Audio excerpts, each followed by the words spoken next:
What is going on, everybody? Welcome back to another edition of Cage My IQ. As always, I am your host, Cage, and joining with me, as usual, is my co host, Jim. What is going on, Jim? What's up, man? It's good to be back. I know you did all the heavy lifting last week, but I'm glad to be back talking these fights.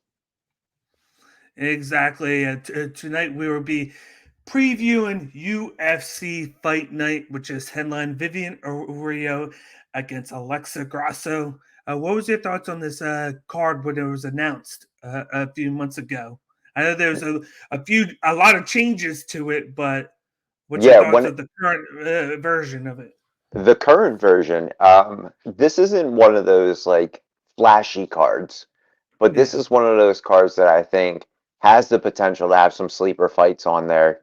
Also, the main event's great. I don't think either one of these women have main evented a UFC fight night yet, which is very great, good for them. But also, you're getting to see some fighters that you're not used to seeing. You're not seeing people who fought 2 months ago being recycled because of they want to stay active. You're seeing more people getting a chance. So I'm interested in this one. It's not my favorite card of the year. It's not my least favorite card of the year, but I mean, things could change here after the fights actually happen, and it'd be like, oh my god, this was a banger. This one was trash. It's one of those cards. Exactly. But before we get into the action, of course, this is Cage My IQ. All I ask for you guys to do is subscribe to the YouTube channel if you haven't done so already.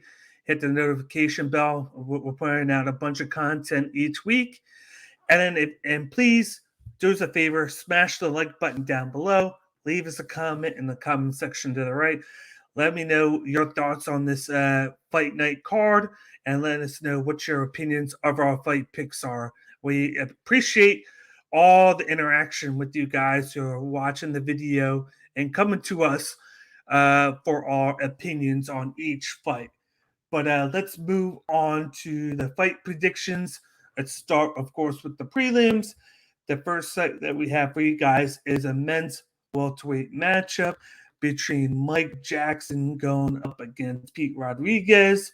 We got the Truth versus Dead game. Jim, what are your thoughts on this fight? And then who do you have winning? Yeah, man, this is something that you and I were talking about right before we jumped on. I don't understand how Mike Jackson is still in the UFC. This could be the final fight of his contract, whether it was a 3 or a 5 fight contract, or he just walks around and stays in fight shape and is ready to be a fill-in. But either way, whatever he's doing, it's working because here we are previewing his next fight. Am I right? But Yeah, this one, I'm going with Pete Rodriguez. He's got a ton of power. He's got underrated BJJ. Despite being a smaller fighter in this fight, I see Rodriguez getting inside of the distance and knocking Jackson out in round one. This is going to be a quick one. yeah. Of course, Mike Jackson is known for his fights against CM Punk and also with Mickey Gall. And then, of course, the last fight he had, he won by basically disqualification. I'd like to say he was getting beat up, got eye poked, and then was given the win there in the last fight after being off for 2 years. He has that boxing BJJ background, but I feel like he doesn't use enough of the boxing because he has really good striking. But that's why he's been losing. He's all about grappling up and being more of a counter artist when Jackson should be more of a like coming at you, being more in your face, and he doesn't do that. And he's been very sloppy. And then you got Pete Rodriguez. He's had less of experience in the UFC, but just like you said, he's a hard hitter. He has the striking BJJ background. The BJJ portion goes unnoticed because all you think about is that knockout power and the quickness to his game. I like Pete Rodriguez in this one by round one knockout. I've just not been impressed with Mike Jackson. He's looks sluggish and he's a slow starter. He doesn't use his strengths to his advantage. He uses his secondary game plan, I feel like, instead of his primary game that they should focus on. So I'm going with Pete Rodriguez by round one knockout. Yeah, I'm right there with you. It's Mike Jackson's one of those fighters that has some of the tools but doesn't have enough confidence, I think. But also, I think the biggest problem that Mike Jackson has right now is finding fights and staying active. Like you said, 2 years off between fights with Mickey Gall, CM Punk, and then what it was Ian Gary, and then Yeah. now he's doing it again after almost a year or so. Yep. Let's move on to the second fight on the prelims. We got a men's flyweight matchup between CJ Vergara going up against Tetsuro Tayar. Jim, what are your thoughts on this fight, and who do you have winning? I think that this is a great matchup. Vergara has power and has demonstrated that throughout his career. Tayara has good transitions. He has a good submission game. That's his primary area of focus. This one kind of depends on whether it stays standing or goes to the ground for me. I like Vergara's Muay Thai. I think he's a powerful striker. He uses leg kicks well. He moves forward, keeps his opponent on the back foot. But I do see Tayara getting him to the ground and controlling it. Controlling the fight for most of the fight, and I see Tetsuro Tayar winning by decision due to controlling it. Yeah, CJ Vergara, just like you said, he has that Muay Thai background. He's a little bit more of a striker, but he does have that BJJ style along with it. He just doesn't use it as much. He starts out strong, but then kind of fades a little bit in the second and third round. Not getting tired. It's just that he starts throwing less and less. And that's been a problem with him in close fights there.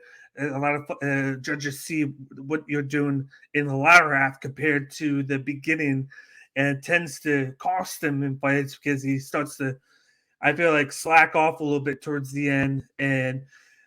But he's a great point fighter. He likes to rack up from a distance. Then you get to Tetsuro Tayar. This guy does a little bit of everything. He has high level BJJ. He does a little bit of the point fighting as well. He likes to use his striking to set up the submission attempts, like you said. A lot of his wins are by submission, where he's striking, he explodes inside, jumps up into a guillotine or into a position where he can take the back of his opponent and make him tap out. It's just the style he's done. He's fought a lot of his fights in Japan. He came over. He had his debut where he won, which was a good debut. He had a little bit of adversity to go through in that fight, but he was able to pull out of it. He's young. He has explosiveness. I see him edging out CJ Vergara by unanimous decision victory. I could also see it being maybe a split decision because I do like if CJ Vergara can be a little aggressive towards the end of the rounds, he could possibly make it more of a fight. But I got Tayar with the volume game and with the submission aspect. I could see him going for a couple of subs. I won't be surprised if he was able to win by like second round where he could choke. But at the end of the day, Vergara is a strong guy. I can see him withstanding it, and that's why I got Tayar by unanimous decision victory. Yeah, I didn't go submission because if Vergara was just a Muay Thai striker, Yeah, I'd be worried and be like, all right, he's going to go for submissions. That's how he's going to lose. But the fact that he's got that BJJ background, he's drilling a bunch of submission escapes and attempts and stuff like that. So it makes sense that this could go decision. Vergara also has a chance of knocking him out early in the first round if he can. If he can find a home for one of those punches. But you never know. It's going to be a good fight. moving on to the next fight on the prelims, we got a women's strawweight matchup between Pierre Lafayette Rodriguez going up against Sam Page Hughes. Jim, what are your thoughts on this fight? And then who do you have winning?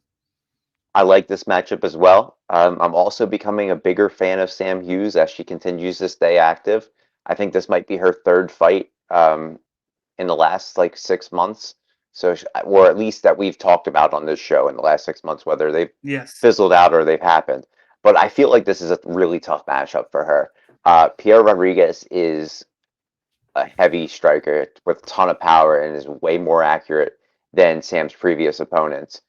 Sam's path to victory is getting the fight to the ground, working in ground and pound, controlling it like we've seen in the past few fights, but I don't see that happening. I see Rodriguez standing with her, racking up volume, and winning by decision. Yeah, this is a tough fight to call for me. Like you said, Pierre Rodriguez, she has that striking BJJ background.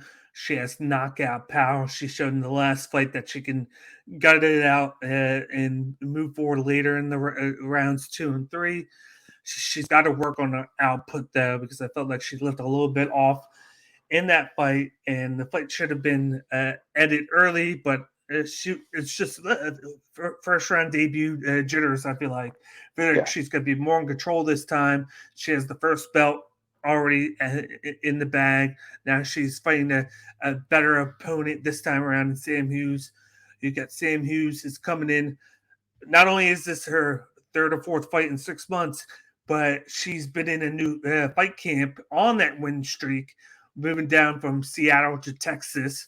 Yeah. And it's been a big time change for her.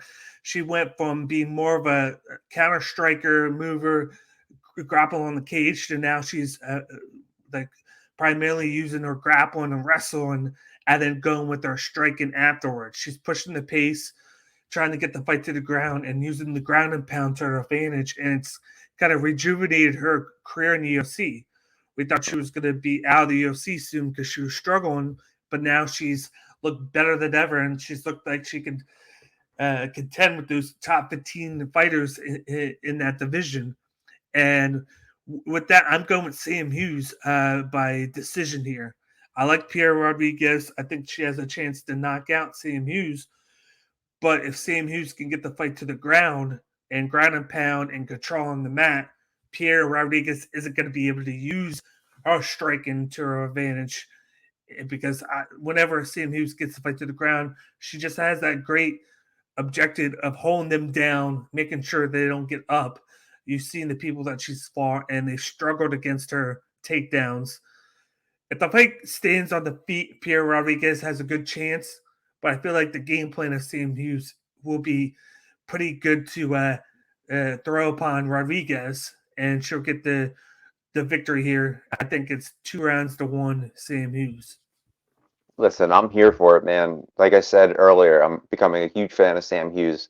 I love the dedication to the game, the reinvention of her career. Um, she's always entertaining to watch, in my opinion. So if she wins, I'm here for it. I'm happy for her. Let's move on to the next fight on the card. We got a men's bantamweight matchup between Raphael Assuncao, a guy we thought was retired, but now is back in the game, going up against Victor La Mangosta Henry. Jim, what are your thoughts on this fight? And then who do you got winning? Yeah, this is the complete opposite of what we were just talking about with Sam Hughes, where Sam Yeah, Hughes moves, reinvents herself, and then starts surging in her career again. Rafael Assuncao, you know, he retired, he comes back, maybe he needed money, who knows? Maybe he just misses the passion in the game, like Tom Brady. yeah, He retired for, a cup of coffee and came back. But this is a tough welcome back match for Sun Sal. He hasn't yeah. won a fight in 4 years. His chin has been a suspect as of late, 2 knockouts in the last 2 or 3 fights. He still has great BJJ, so Henry is not walking into a gimme win. But I feel Henry is going to capitalize on the holes in the Sun Sal's game at this point in his career. And Henry has good hands, good grappling, and his only losses have been decisions. So he's a durable guy, and he knows how to get in and out of bad situations. I think he's going to catch Rafael Sunsal late in the second round. He's going to win by a second round knockout. Yeah, you got Raphael Sunsao. Just like you said, he's coming in on a losing streak. He's a low volume Muay Thai kickboxing background with BJJ as a secondary usage. He's just been known for in his wins. He's had some great wins, but it's all about his defense, point fighting, avoiding the big shots from his opponent. He does enough volume just to steal rounds, and then he grapples up to avoid his opponents from getting any momentum going.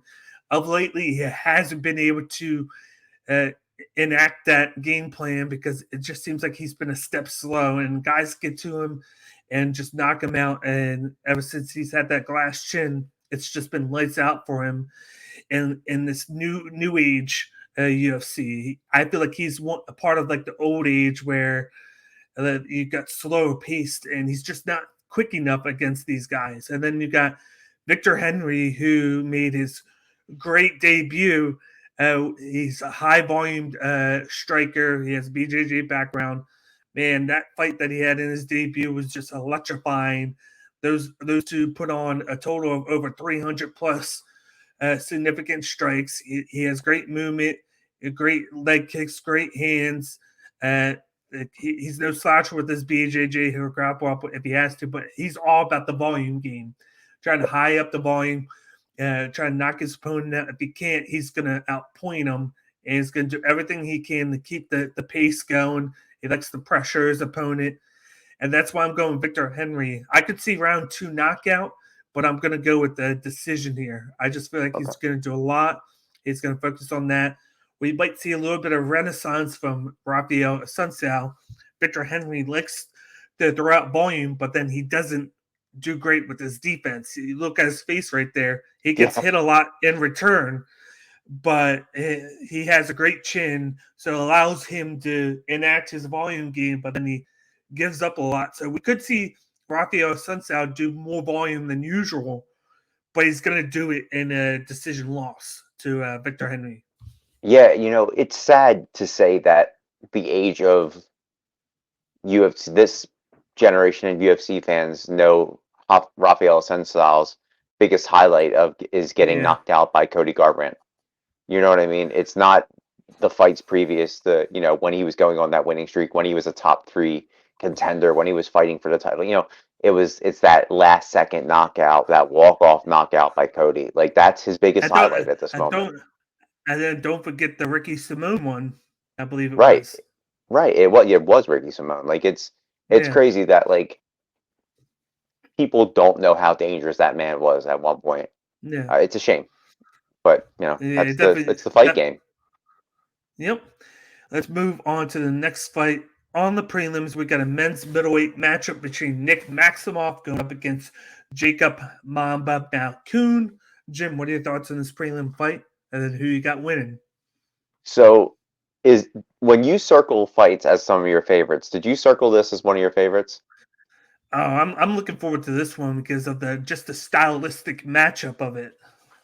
I'm the same way. This is a great matchup. It's possibly my favorite of the night. Maximoff is a fantastic grappler. We've talked about this, but at times he puts himself in bad positions. We saw that against Petrosky in their last fight. Malkoun is an underrated wrestler, which we have highlighted in multiple fight previews. Malkoun's fight previews and Robert Whittaker's fight previews. We've talked about Jacob Malkoun. He's got underrated wrestling, and he's extremely strong. What separates these two is Malkoun's boxing, which could be the difference maker, in my opinion. He was a professional boxer before transitioning into MMA.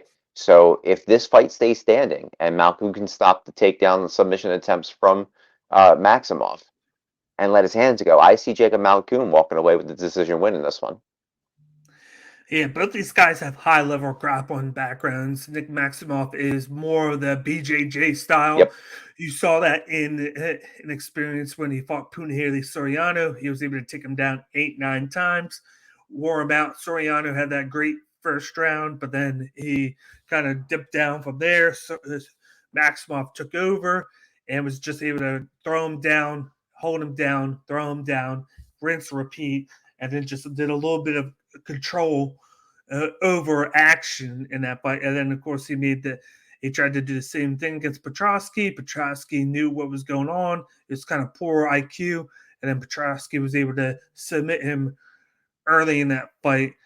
Then you got Jacob Malkoun. He's more of a wrestling background with the grappling.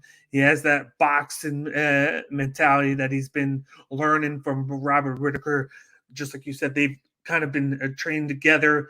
Malkoun's been teaching Whittaker the wrestling aspects. Whittaker's been teaching Malkoun the boxing aspects, and they've been able to interchange each other. That's why a lot of times now you see him on the same fight card. So this is a cool treat where you just see Malkoun on here and not Whittaker. It gives a lot more focus of Malkoun on this fight card, and you can see Whittaker in his corner being able to help him out this time since he's not playing. I'm leaning towards Malkoun in this one. I could see him winning by decision. This could be the theme of the card for me, but Malkoun's more of a guy where he's more aggressive, whereas Maximoff, I feel like he's more of a guy that's using his BJJ to contain his opponent. He'll throw him down.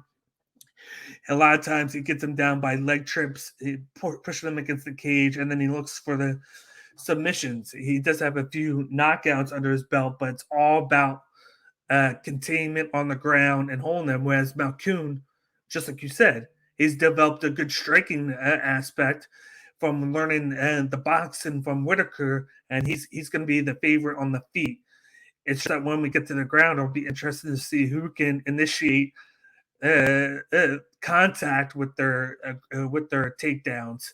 And Yeah. I could see Malkoun with his double leg takedowns as a better version because he's going to look to initiate, whereas Nick Maximoff might look to initiate when Malkoun's striking. He might Yeah. try and lure him into striking, and then he grapples him up and then tries to trip him down. On the feet, I like Malkoun. On the ground, I like Maximoff a little bit more just because I feel like he can reverse positions a little bit better. But this could be a sneaky fight where it could be just contested on the feet because they both respect each other's ground game. Yeah. And with that, I'm going with Malkoun by decision. Yeah, that's exactly where I was with it too. I think this is going to be a respect versus respect thing. Wrestling versus grappling. Maybe they'll test each other to see, for bragging rights. But I feel like this is going to stay on the ground, the feet a little bit more than a lot of people give it credit for. Yeah, no doubt. But they both have been questionable in the decision making in the past fights. Right. So it might come down to who makes the least amount of mistakes. Yeah, they're both pretty young in their careers, so it's a perfect matchup. Yep. Let's move on to the last fight on the prelims. We got a men's featherweight matchup between Joe Anderson, Tubereo, Brito going up against newcomer Lucas Alexander. Jim, what are your thoughts on this fight? And then who do you have winning? Yeah, this is another interesting matchup. Brito was training for another opponent whose style was far different than Alexander's. Um, And if you've seen any of Alexander's highlights or his fights, Alexander hurts people when he fights, and he moves with like a I don't even know how to describe it. It's like a contained rage, but it's like a yeah, super fast pace. And like you had talked to me about off camera about some of the stuff that he had talked about his fighting style, and it makes sense. Like the anime style you yeah. see blended into his game is wild because he does move with like a fast pace. Brito has good hands, good grappling, so this one could go either way. He's got a shoddy gas tank, which is always the glaring weakness for Jose Anderson. Brito is what we talk about every time we break down his fights. But I'm going to go with the newcomer, Lucas Alexander, this one. I think he gets it done in the second round by KO. You're going decisions. You're saying this card is like one of those decision cards for a lot of your fights, and I'm going with a lot of KOs. I think that this is going to be another knockout. Yeah, first you got Joe Anderson, Brito. Of course, he has that knockout power, underrated BJJ aspect to his game. He always comes out strong, and then after round one, he seems to slow down a little bit, volume and power, and even his movement. The more he gets older, the less of this he puts on over on the later rounds of the fights. But in the first round, he's very strong. That's why he has a lot of first round finishes, is because he tries to get the fight out and done with right away. But his losses have been prone to that as well. That's why he loses by decision or later in fights because he gets tired right away. Yep. And then you got him facing the newcomer, Lucas Alexander, who likes to push the pace. He likes to be speedy with his movements. He has the Muay Thai kickboxing background. His Brazilian Jiu-Jitsu is very underrated, but a lot of his game is predicated on unpredictable kicks and strikes from different angles. We said with the anime, like he based himself off of like watching Dragon Ball Z and Naruto, so he likes to incorporate a lot of striking and attacks from there, which is very cool to see a guy transforming a lot of his moves from an animated show because he's taking his passion from one thing and incorporating it into Yeah. another. He likes to push the pace. He has good cardio and gas tank. He can continue to pace all 3 rounds.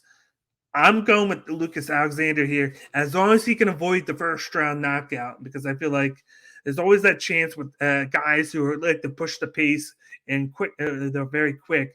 They tend to forget to watch out for those knockout shots because they're too predicated on the movement forward that they're not thinking about the avoiding shots.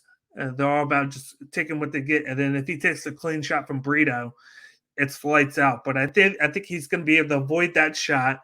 He might lose round 1, but I think he could come back strong after avoiding the heavy round, and he's going to take round 2.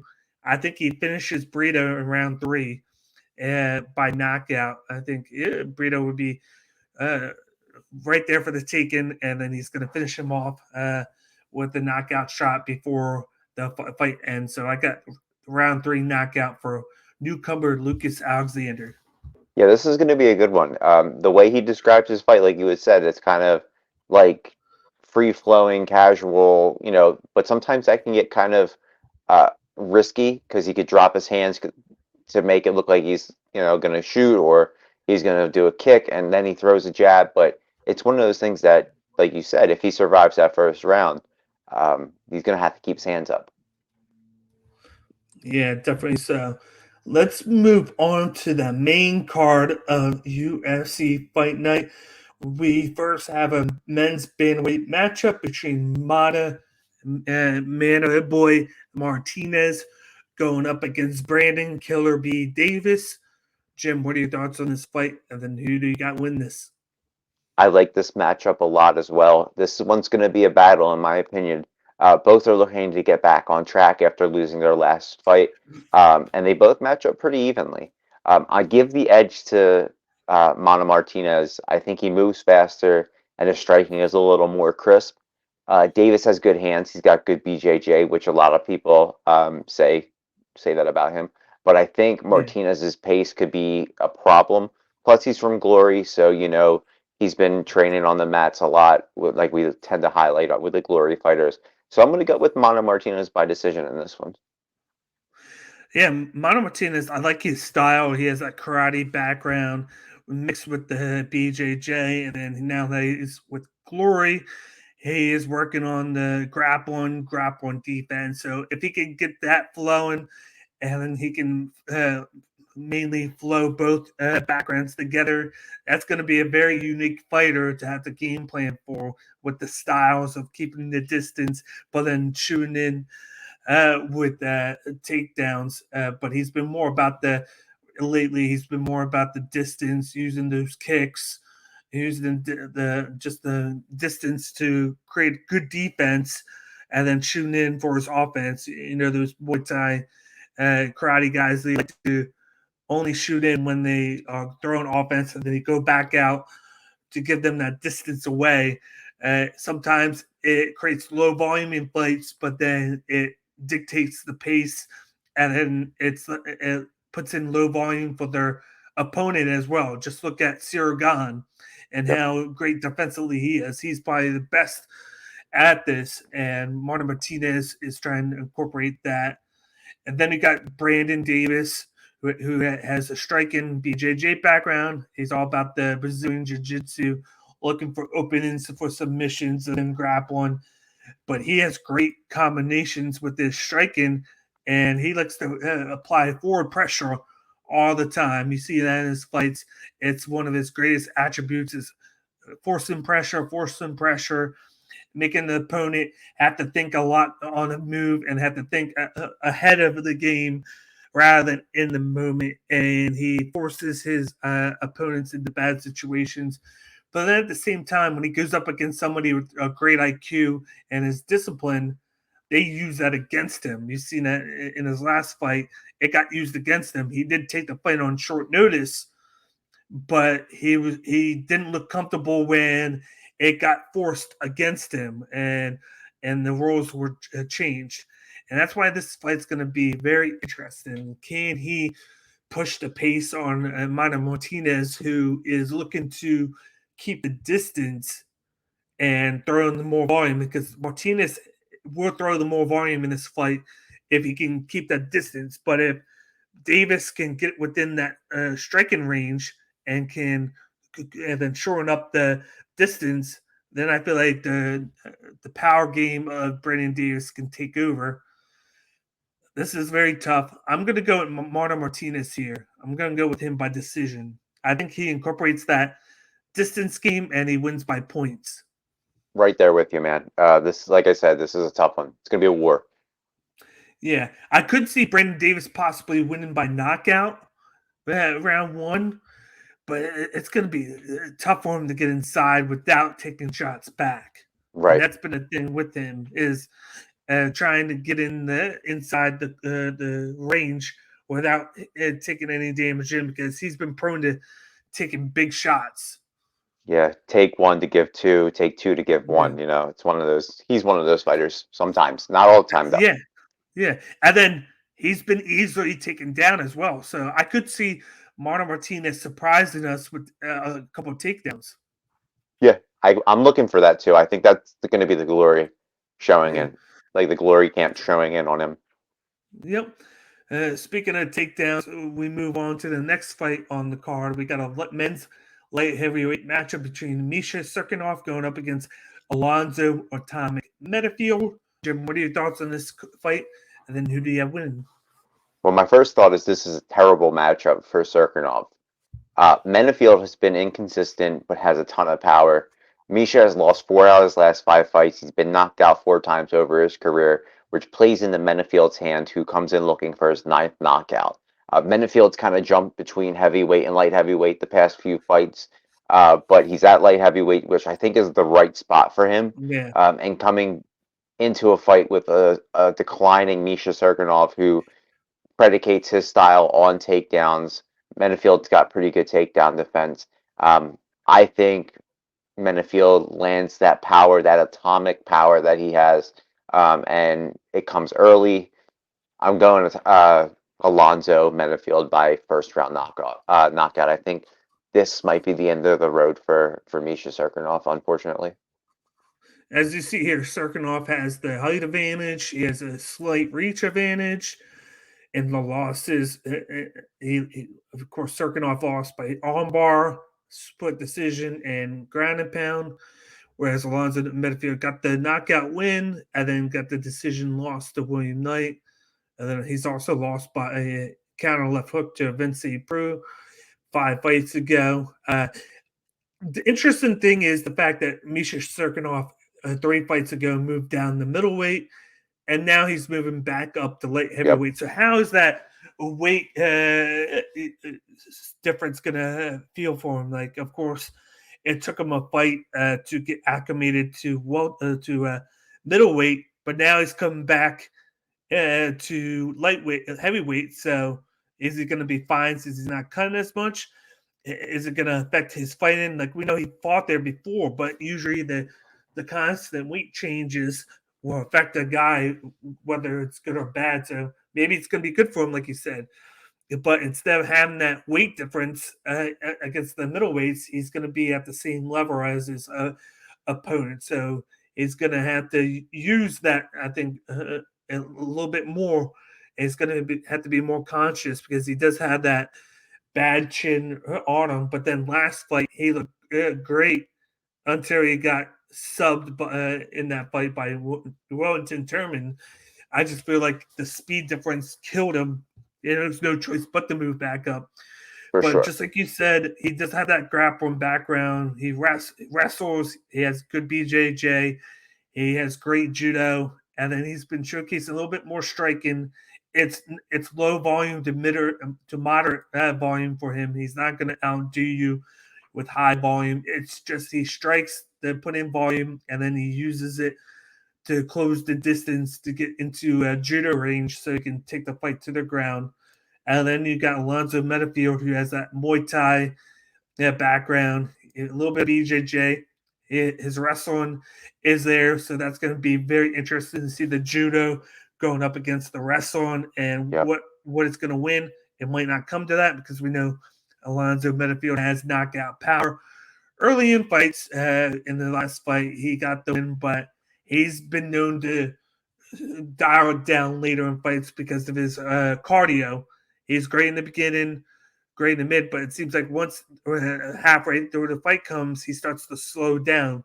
That's kind of what cost him in that William Knight fight, is the fact that he started to drain his gas tank and he got slow and sluggish in the fight, and the fight got turned upside down from there on out, and William Knight was able to come back and win that fight.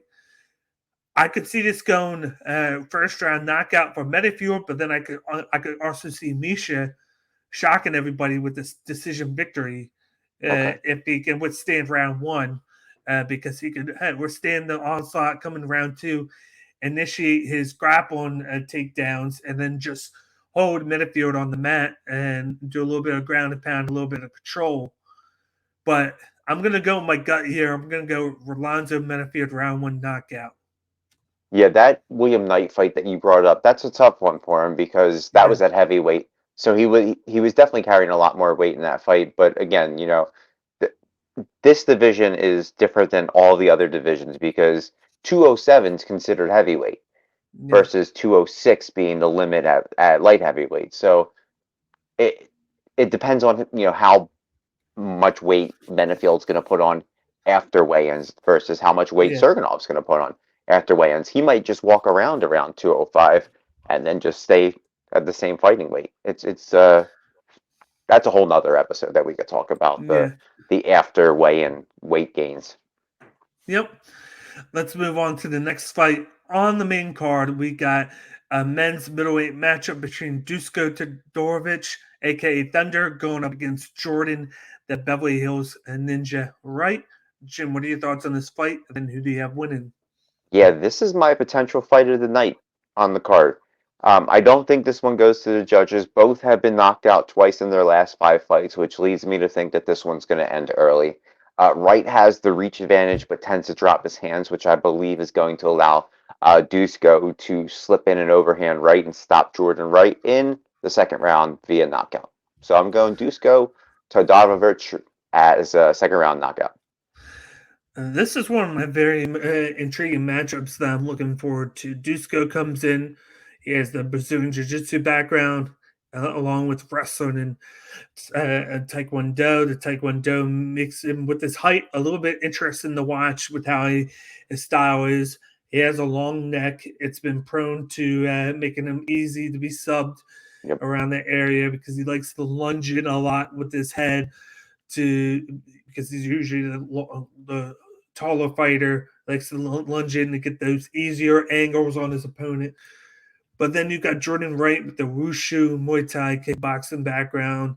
Just like it says, the Beverly Hills Ninja, he likes to use a lot of leg kicks from different angles, spin kicks, high kicks, front kicks. He's that action type kicker.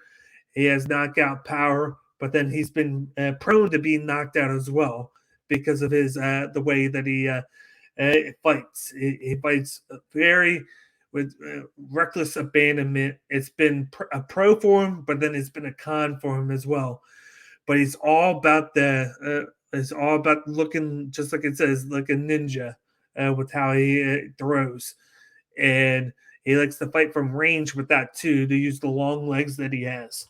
So it's going to be very interesting, but I think the difference will be the grappling and the way that Dusko fights. I think with the fact that he's not going to have to worry about too much of the grappling from Jordan Wright, he can take more chances with his range, with his head, like leaning in, throwing those leg kicks, throwing those off angle strikes at Jordan Wright.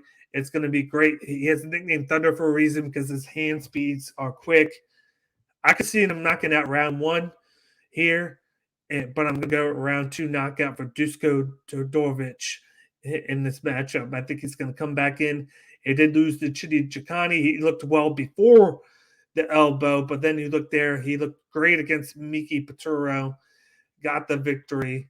And all of the losses that he has, he's gone against guys that are stronger and better at grappling with him. But then the wins, he gets the wins by knockout over guys that don't have great grappling backgrounds to them. And that's why I'm going with Dusko Tadova. He's going to be able to watch out for those crazy knockout leg kicks that are going to come from different angles. He's going to outstrike him with the hands, and then he's going to get him in the second round with a shot to the chin. So Right second there. round knockout for Dusko. I'm right there with you, man. Second round. Let's move on to the next fight. This is probably, to me, the match of the card here. We got a men's flyweight matchup between Askaroff going up against Brandon Royval. This is going to be contained at the men's flyweight division. We got Bullet versus Raw Dog. Jim, what are your thoughts on this fight? And who you got winning? I love this matchup. Askar has great grappling, but in my opinion, and from what I've been reading online, a lot of people agree with me. He was sort of exposed by Kai Kara France in his last fight. Just get him high on the neck and kind of scrape him off the fence. Royval is a durable fighter, comes in with the bigger and longer, and has knockout power. If Askar gets it to the ground, I believe he can control the fight. But if Royval can stop the takedowns and submission attempts, I think he walks away with this one. So I'm going to go with Royval by decision. I think he does more on the feet and incorporates more kicks to keep Askar at distance. And a lot of people are writing Royval out at this one. But if you go back to his fight with Brandon Moreno, he was doing very well against the interim champ before getting dropped on his shoulder and messing up his shoulder. So this is a great fight, potential fight of the night as well. But don't sleep on Brandon Royval. He is a beast. Yeah, Askar has a high level grappling background. Of course, if you look at it, uh, just like what he is wrestling sambo. He has that sambo background, of course, from who he trains with. He takes the forward pressure, and you into getting taken down easily. He's all about control and keeping you on the mat, looking for submissions. He does have a little bit of striking, but his striking is mainly to set up the takedowns. He's not known for using a lot of striking because he usually gets the fight to the mat. Just like Yeah. you said, the last fight kind of was a blueprint by Kai Kara France into just throwing combinations on him.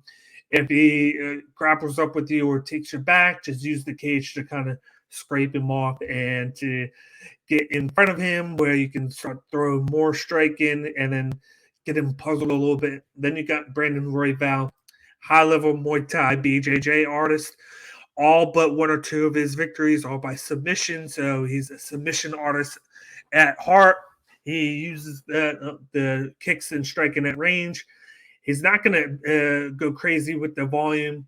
He mainly uses it to set up the grappling part of him. He likes to get in their range, so he more so throws those strikes with his punches to kind of get into that range, and then he clinches up with you, looks to trip you, get you to the mat, and then he looks for the submission entries there.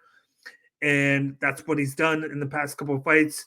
He did have that tough fight against Pantoja where they were grappling with each other, reversing left and right, and then he wound up just getting too tired, and Pantoja was able to submit him. So that's going to be the interesting part of this matchup because Askar is a high level grappler, and you would think that this fight's going to take place on the feet because Royval looks to submit every opponent that he gets in. I feel like if he looks to do that, he's going to be over his head because he's going to look to take him down, and then Askar's just going to reverse him and submit him Yep. in this fight. And if he can keep it standing up and do the low level striking that he likes to incorporate, that's going to be more of a game plan for him. Throw those kicks to the legs of Askaroff, keep the distance, keep moving, throwing the offhand strikes at the different levels. I feel like he should be targeting the legs and the stomach of Askaroff, and then thrown at the face secondary as the fight moves on. If he can do that, he can get the victory here. But I feel like he's going to look to do what he did in the Pantoja fight and try and get the sub. And if he does, I got Askaroff round 2 sub via rear naked choke. All I feel right. like he's the favorite by a slight advantage for a reason, and that's because of the stylistic matchup and what I've seen from Brandon Royval. I haven't seen Brandon Royval try to be focused just on the striking. I see his striking setting up the grapple, and that's going to be, I feel like, a bad move against a guy like Askaroff.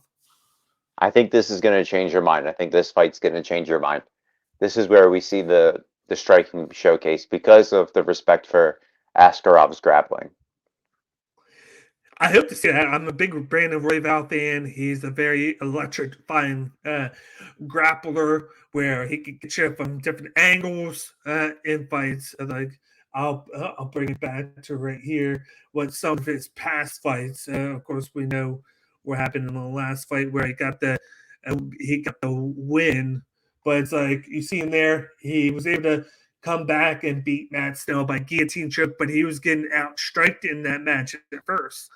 He got the split decision over Bontrain. He was getting out grappled in that fight, but he was able to come late to win that fight because Bontrain was slowing down. Yeah. In my opinion, Askaroff doesn't slow down.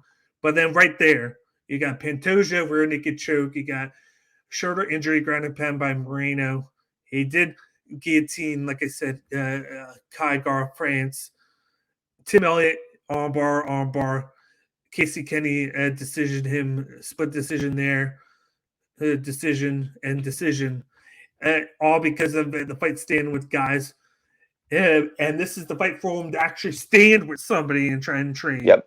But in majority of those fights, he's been primarily on the ground.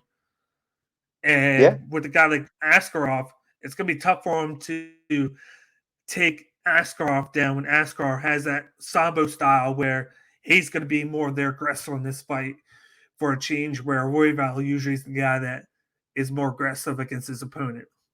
See, I see the opposite. I see Royval being more aggressive on the feet and allowing, if there's a takedown, allowing himself to go to work from bottom as opposed to hunting the takedowns because he knows Askaroff is going to look for the takedowns and look for submissions from top. So if he can be taken down, he can work from bottom. That way he can fight freely on his feet. But not saying that Askaroff's some slouch. Kai France is a great fighter who had a great fight against him. Royval beat Kai France, but may not be, have the same fight IQ. So I'm curious to see where this one goes. Yeah. And then if you look at in the UFC, Royval has been taken down 8 times by Bontrain, 3 by Pantoja, 2 by Moreno, and even 4 by Elliott. And in those matchups, he is 2-1. Of course, one of them being that split decision over Bontrain, where Bontrain got tired. But he is prone to the takedowns. So that is also a thing that that's why I'm leaning against him. Yeah, he's got a 36% takedown accuracy in the UFC currently. Not good. Not good against somebody who has 100% takedown accuracy in terms of Askarov. But that's also why I'm very intrigued with the matchup because I want to see if Brandon Royval can invoke the striking style as his primary objective in the fight compared to looking for the submission and grappling side of things. Yeah, you know what's going to happen. Every time we go back and forth on a fight in our episodes, the fight gets canceled. Someone either drops out or gets hurt. That's what's going to happen in this fight. So we probably just spent 10 minutes talking about a fight that's not going to happen. Exactly. Fun let's times. move on to the co-main event of the evening. We got a nice men's bantamweight matchup between Jonathan Dragon Martinez going up against the ageless wonder Cub Swanson. Jim, what are your thoughts on this fight? And then who do you have winning? Just like you talked about how you were intrigued in the last fight, I'm intrigued in this one. I think that this is a very interesting matchup. The first thing is that Cub is dropping back down to 135 again. which could take away from some of the power that he was finding at 145. Second, Martinez has been a smarter fighter and more calculated fighter, racking up 3 straight decision wins in the UFC. Cub still has enough power in 135. I don't think he's going to come in there gun shy. And I think he has enough power to knock out Martinez if he lands the right punch, and who leaves his chin open at times. Yeah. But I feel Cub may come out a little slow and cautious, being that he's going back down to a weight class that he didn't fight in recently. So he might kind of lose round 1 and 2, and then he'll have to go for broke in round 3. And if he goes for broke in round 3, I don't think that that's going to be a good strategy. And I think he loses this one by decision. I think Jonathan Martinez walks away with this one by decision. But I'd love to see Cub win because I love his fight style, and I hope he has more fights left in the tank. If I recall, I believe both these fighters have moved divisions recently. Yeah. Of course, Swanson moved down, and I think Jonathan Martinez moved up, I believe. Up or Yeah, he down as did. well. Because he was fighting Rodrigo Yeah. Bontorin a few, like 4 or 5 fights ago. Yeah, so both of them are getting acclimated to this division. I think this is Martinez's second fight at this spot. But first, you got Martinez. He has Taekwondo, BJJ background. He has a little bit of boxing that he uses within it. He's all about the long range, fighting from a distance. He throws a lot of different leg kicks, and then he likes to mix in the striking combinations with them. A lot of times I see him throw a punch and then follow with a kick right away. He's looked very smooth the last 3-4 fights, winning a lot by point fighting and getting the decision victory with his volume. But then you got Cub Swanson. He's been around forever, of course, since the WEC days. He has that knockout power. He has the striking BJJ and mix for him. He can get close, grapple you up, submit you, or he can strike with you on the feet. He has heavy hands and he has good cardio. He looked great in the last fight where he got the KO victory. So it's going to be an entertaining co-main event here to see who's going to initiate more with the contact. But I'm going to go with the more seasoned volume striker here in Jonathan Martinez. I feel like he gets more volume out. He's going to use the leg kicks to keep the range and to just kind of slow down Cub Swanson a little bit. I like how he throws the kick at all parts of the body. He'll throw a leg kick to the leg, then to the body, his side, and then to the head. It's all about creating the distance for him to keep. That's his defense is the distance, and he's going to be able to throw 2 to 3 strikes, pull 1 strike from Cub Swanson. As long as he can avoid those big shots, I could see Jonathan Martinez winning by point fighting and then getting the decision victory here. Yeah, I'm right there with you. I think that's the path to victory against Cub.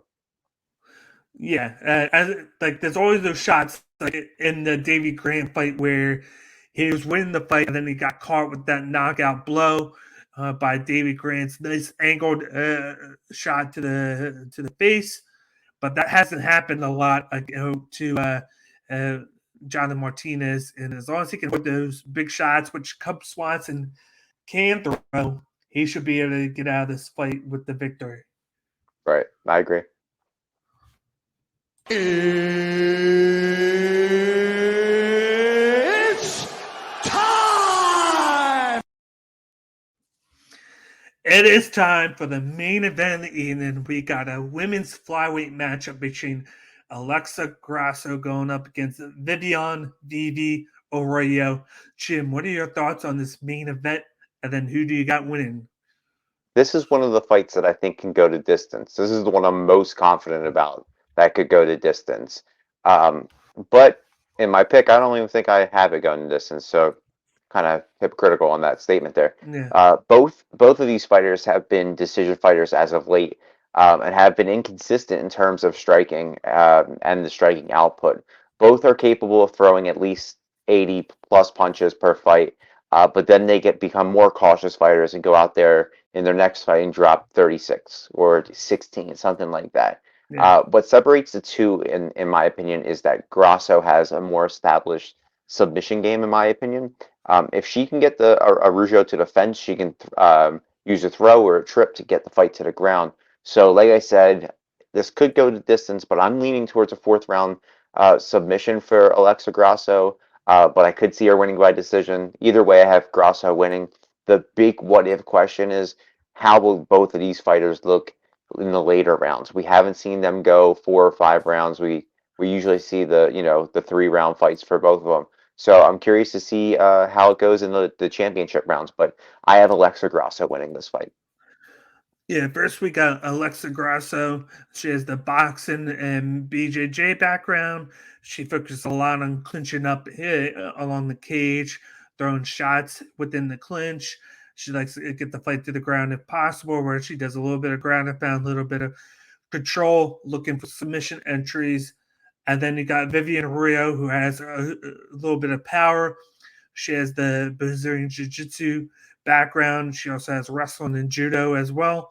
She likes to get into the judo range where she throws the opponent to the ground, and she is really good with the ground and pound, very heavy with it. But then she is not no slouch with her striking as well. She throws good combinations when in range, and she has good power with those overhand shot hooks that she throws. She likes to initiate a jab now. I thought she looked great against Andrea Lee in the last matchup. She showcased a lot of her overall game plan that she should incorporate from fight to fight, where she just does a little bit of everything.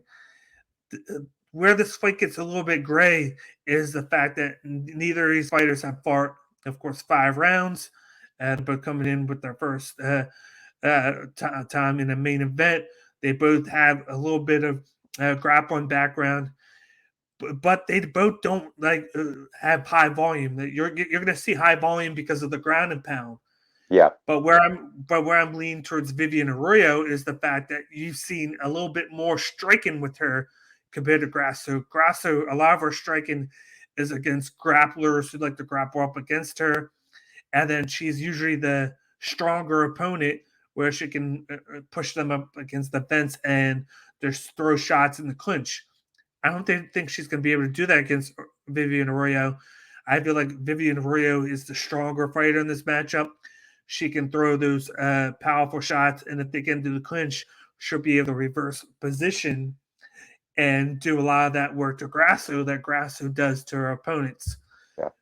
But where Grasso over favors is the work on the ground and her speed. I feel like her gas tank's a little bit better. She has good movement. She has good exchanges on the ground. That's why it makes it a great stylistic matchup for the both of them. It just depends on who can get their thing going early, and later on the fight, who's gonna take control of the matchup. That's why I'm leaning towards Arroyo because of her volume output. I feel like the longer the fight goes, the less grappling you're going to see.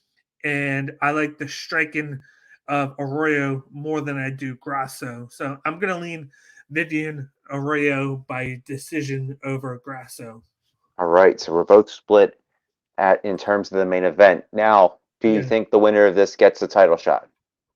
No, I do not. Okay. I do not. I think they got to wait a little bit more for that. Of course, in that division, there's going to be a little bit of weight there, but it's going to be interesting to see how they play that out because of the rankings are right now. It Yeah. depends on how long they got to wait, who's still going to be ahead of them. I'm pretty sure right there, this is the 5-6 matchup. So you still got Andrade, Murphy, and Santos ahead of them, and Chukagan Yeah. for this show. I could see the winner fighting Lauren Murphy Okay. I'd like to see that. That's a good fight. there because you'll think that Santos might have a rematch with Shevchenko, and with how much controversy is with that fight, and even Shevchenko said that she wouldn't mind fighting Santos again. So it's going to be a little wait to get a title for the winner of that, but a matchup against Murphy to me wouldn't be out of the cards. Yeah, possible number one contendership fight. Exactly, and that's how I feel about that. Any thoughts on this fight card before we wrap things up? No, man, I'm excited for it. You know, we went down some rabbit holes in terms of some good matchups, some bad matchups. I'm looking for a couple shockers here. I'm excited. Me too. Definitely am as well. But other than that, that's going to wrap things up for the Cage My IQ UFC prediction show for UFC Fight Night. Alexa Grasso versus Viviane Araujo.